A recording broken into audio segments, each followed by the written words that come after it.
Скъпи приятели, намираме се пред едно от чудесата на Краби. Това е водопадът с гореща вода. Вече съм си купил билета. Ето го, струва 200 бати.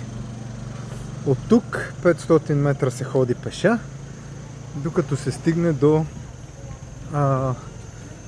водопада с горещата вода. И разбира се, от тук може да си вземете и тук срещу 20 бати или между 20 и 50 бати да ви закара до горещия водопад. Аз мисля да повървя. 500 метра не са толкова много. Мисля, че ще ми се получи добре, въпреки че съм забрал да си взема шапка. Но малко ще се напека и така, до скоро. Вече сме в самия комплекс. Интересното е, че се състои от няколко различни по големина басейни. И ето го тук, който е закарал някой до водопада и сега се връща празен. Ето и табелка за горещия водопад. Още около 300 метра ходене. Доста приятно място. Сравнително чистичко. Направени са хубави алеи. Забранено е да се пуши, да се разхождат животни, домашни любимци, да се консумира алкохол и да не се влиза с храна. Разбира се, тайландски масаж предлага. Ето и табелата. Добре дошли в горещия водопад.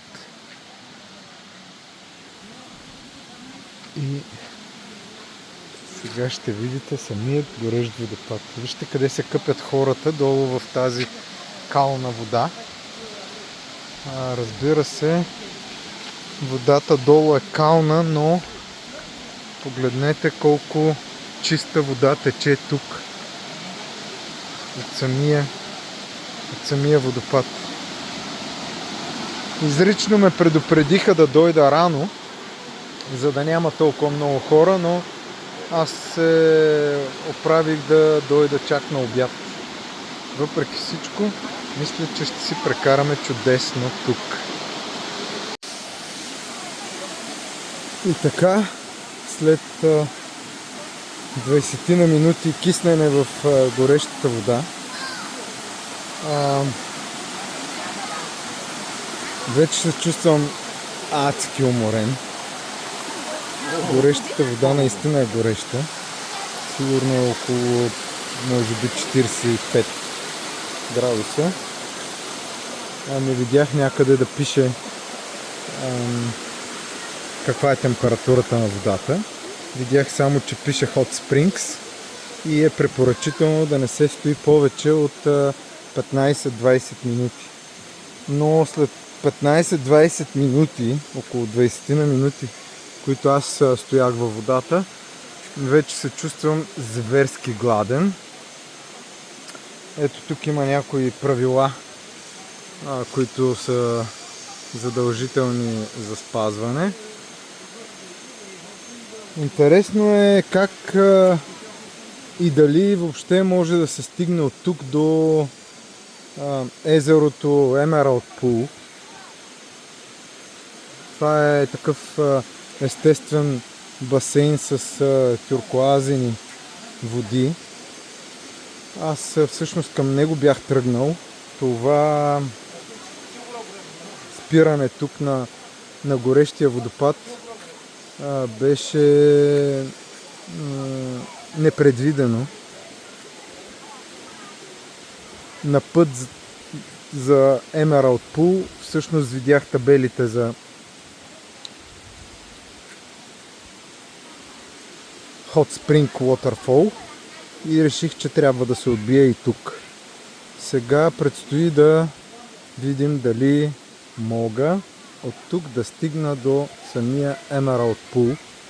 Ако трябва, ще се върви през джунглата, а тя въобще не е просто и обикновена джунгла. Това е най-дивашкото място. И така казваме довиждане на горещия водопад и се отправяме към изхода. Ето го там далечината. Всъщност каква далечина? Няма и 200 метра. Където ще попитаме служителите, които работят на входа, дали има някакъв вариант от тук да се стигне до Emerald Pool. Защото това трябваше да е крайната ни дестинация за днешната разходка. И много бих искал да стигна до там. Предстои да разберем.